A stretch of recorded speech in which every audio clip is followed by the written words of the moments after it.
Assalamualaikum warahmatullahi wabarakatuh. Hadirin yang dimuliakan Allah Subhanahu wa taala.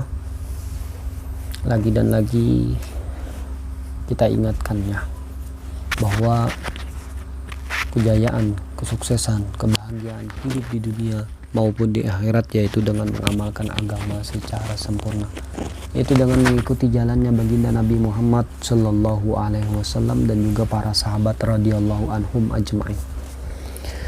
Hadirin yang dimuliakan Allah Subhanahu wa taala, seperti biasa sebelum kita melanjut majelis ilmu ini, hendaknya kita dalam keadaan tetap berwudu ya, dalam terjaga wudunya, karena kita mengharapkan keberkahan ilmu, menuntut ilmu agama Islam ya, karena kita yang akan kita pelajari ini adalah kisah-kisah inspirasi, kisah perjalanan para sahabat radhiyallahu anhu.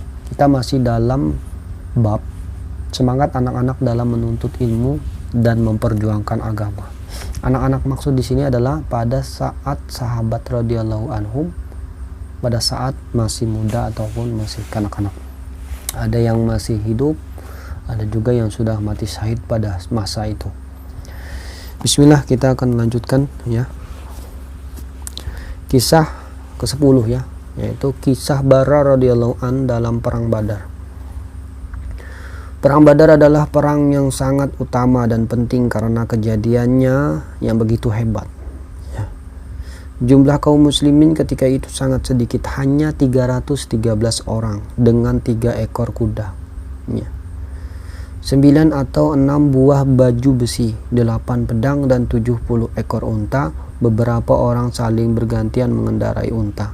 Sedangkan orang kafir berjumlah 1000 orang dengan 100 ekor unta, 700 ekor unta dan senjata yang cukup. Itulah sebabnya orang-orang kafir merasa tenang-tenang saja sambil membawa alat-alat musik dan para wanita untuk menyanyi di medan perang. Nah, jadi santai ya pada saat itu orang-orang kafir ini sambil joget-joget.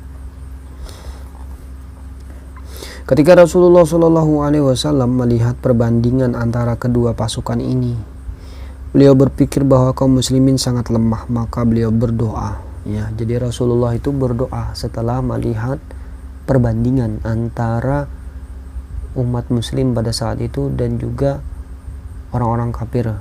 Jumlahnya itu lebih banyak daripada orang-orang Islam.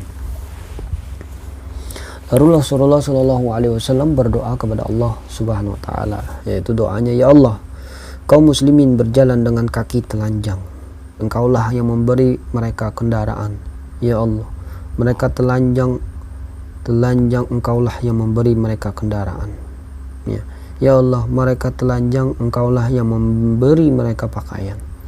Ya Allah, mereka lapar, Engkaulah yang memberi mereka makan. Dan mereka fakir, Engkaulah yang memberi mereka kekayaan. Doa ini didengar Allah Subhanahu wa taala, meskipun keadaan pasukan muslimin seperti itu, mereka sangat bersemangat. Jadi walaupun ya para sahabat pada saat itu sedikit jumlahnya, tapi semangatnya sangat tinggi.